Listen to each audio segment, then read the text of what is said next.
Okay, I'm messing around with this 4-pole, 1/3 horsepower,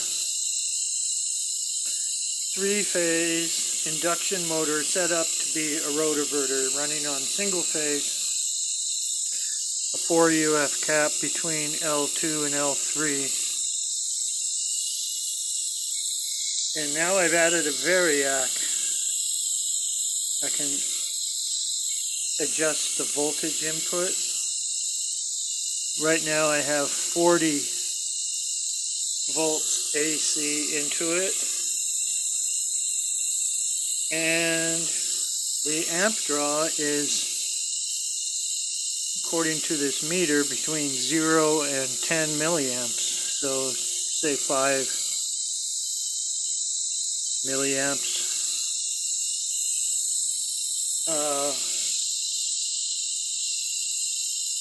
And I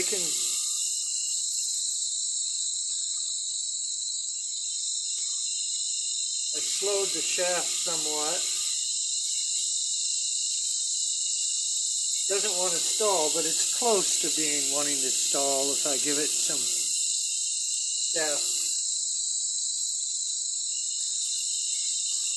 shaft drag, I guess you'd call it. Load the shaft just by grabbing it. It's obviously not that powerful. It's only 40 volts and 5 milliamps into it, but it is going 1800 RPM or 1700 right up there, whatever the sine wave is for 60 hertz. And I'll increase the voltage up to like 85. Still goes the same speed, no matter. Okay, now 85 volts, I got 20 milliamps.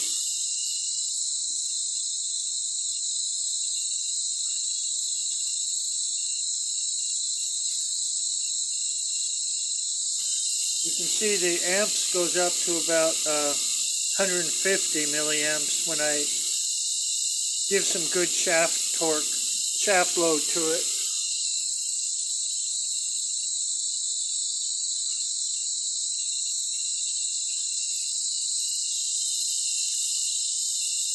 That was about 200 or so. Let me do that one more time. Can't see that number.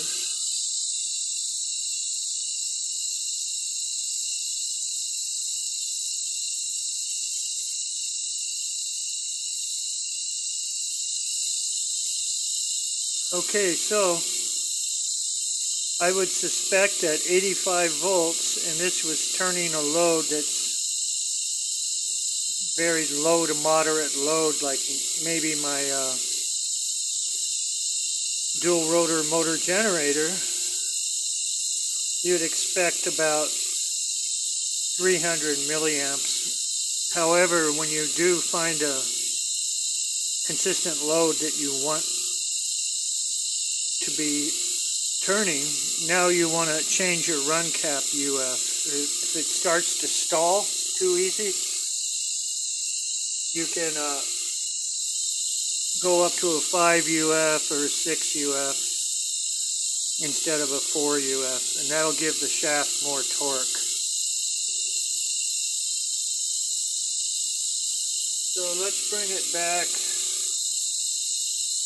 down.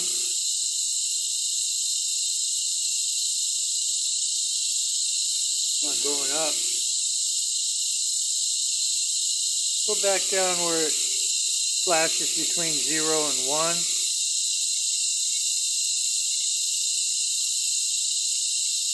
And that is at 43 volts. Let's take it to 48 volts.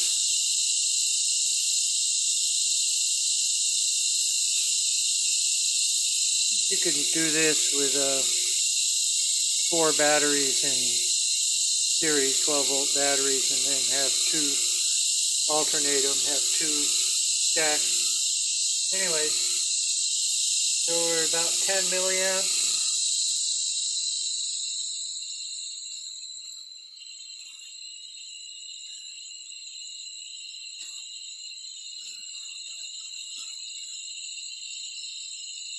It wanted to knock itself out of I grabbed that really hard. See how it wanted to stall? It's going to catch up to itself. Okay, now it's back. You can hear it. I think you can hear it. Now it's back at its sine wave latch speed. I'm going to grab the shaft again, but not so hard.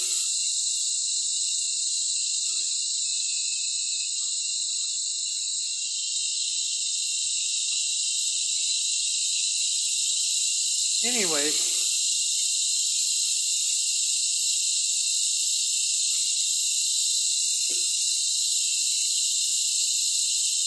so there's there's the motor at idle, no shaft load, and then there's the motor at shaft load. So whatever the shaft load is that you want it to be spinning, you tune it with the run cap UF. And you could also tune it with the voltage. I'm going to bring this all the way up to 120 in.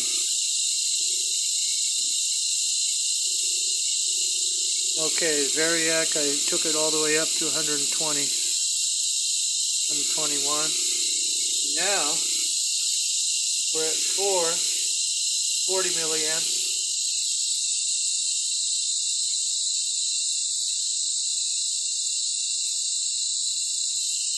I can't really stop that.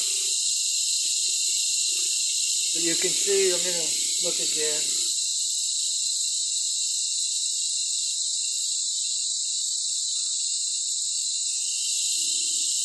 I would guess about 200 milliamps turning a pretty heavy shaft load. And that's equal to about 24 watts.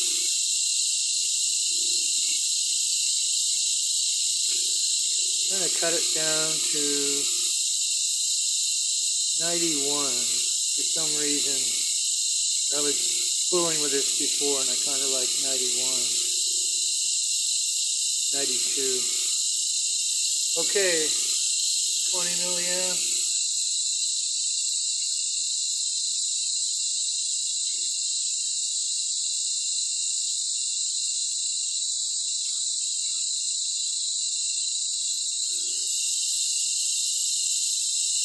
That's only about 18 watts there. I'm going to take it down to 82.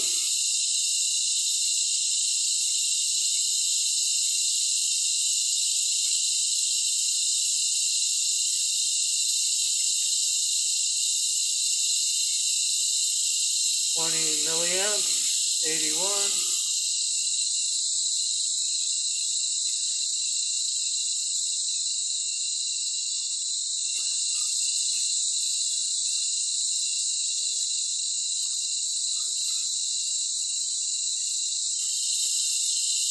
That still has pretty good torque, taking it up to 200 milliamps.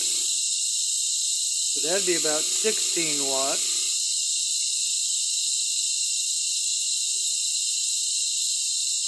Take it to 72 now.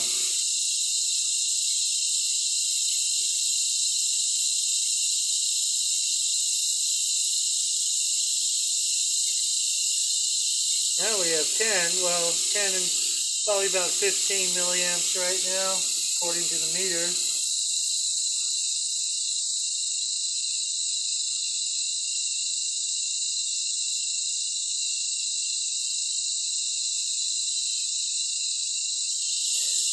Now the motor can only drop 7% of its rated speed, and it's 1725. It says on the label here on the chassis, on the case. So you probably can only go to about 1600 or so, something like that. I don't know if that 1725 is with a full shaft load. It's just what it is, but it's 7% of whatever the sine wave latch speed is. I like to say it's 1800. So, do that one. Let's take it down one more time to 62.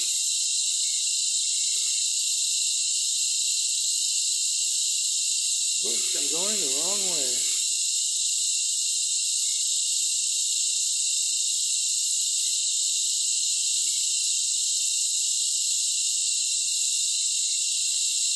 Okay, 62 volts, 10 milliamps. This is idle.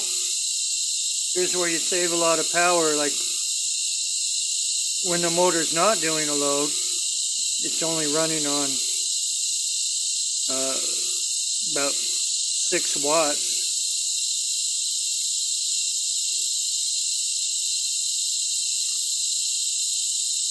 Is that right?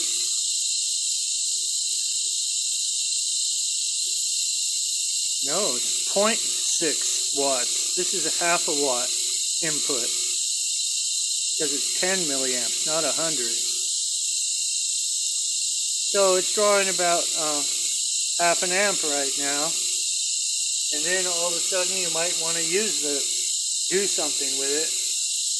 Run a load, and now it's going to go up to, I'll bring it up to 200 again. It'll be 0.2.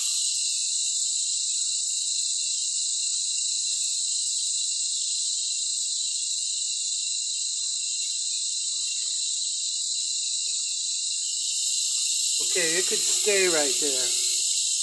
So that was 12 watts under load, half a watt under no load. Going pretty much the same speed.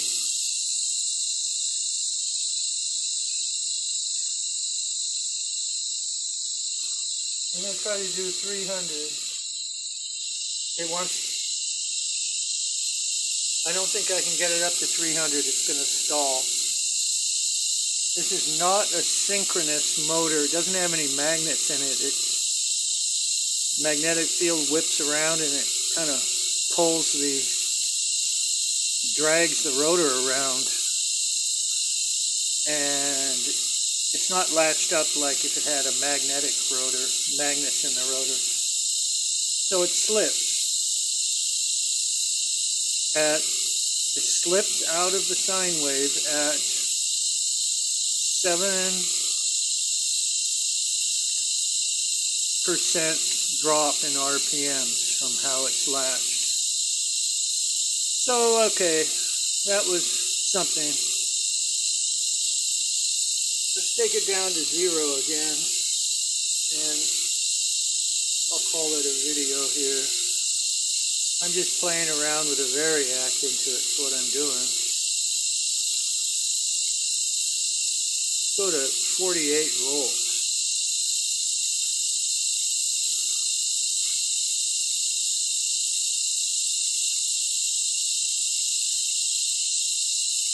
Go down more till it goes to 0.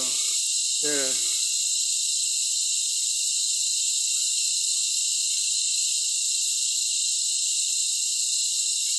Okay, right there it's, well, more or less 0. There, now it's a steady 0 at 37. Well, went up a little bit, so. Okay, now I'm going to grab the shaft. I think this is going to make it stall.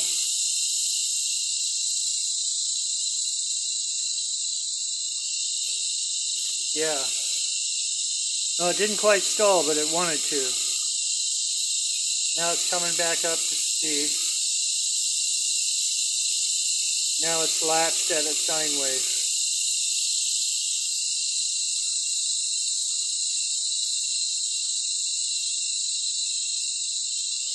It's very light pressure on it. So anyways, that's how it works. When it does stall, here I'll make it stall.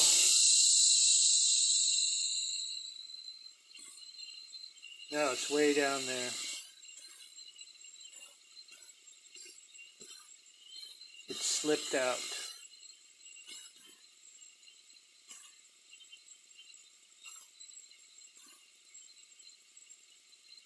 So you have to design these so the torque of the rotor can do without slipping out of sine wave and needing a restart.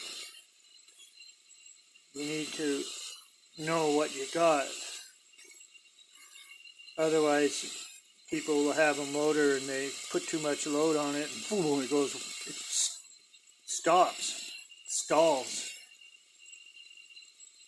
And then they have to restart it. And most people don't know about a start cap and all that. These don't actually need a start cap.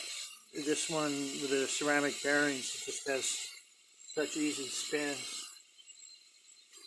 It just gets going without even a start cap. Okay, let's see if I bring this up.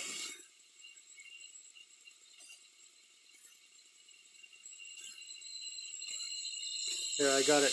At 85 volts,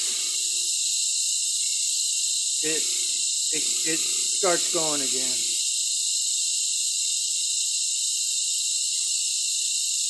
I imagine if this was spinning a generator, like the dual rotor motor generator, 85 volts would be a good one. Depends on how much lens braking when the generator coils are loaded, how much there is, what your load is, and all the other things. Okay, so that's good enough.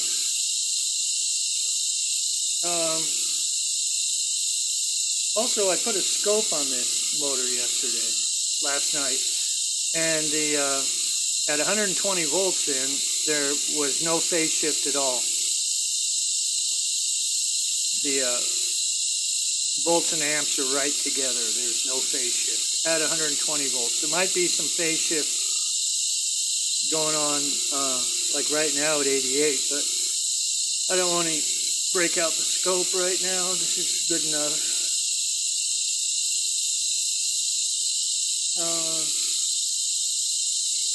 Okay, thanks for watching.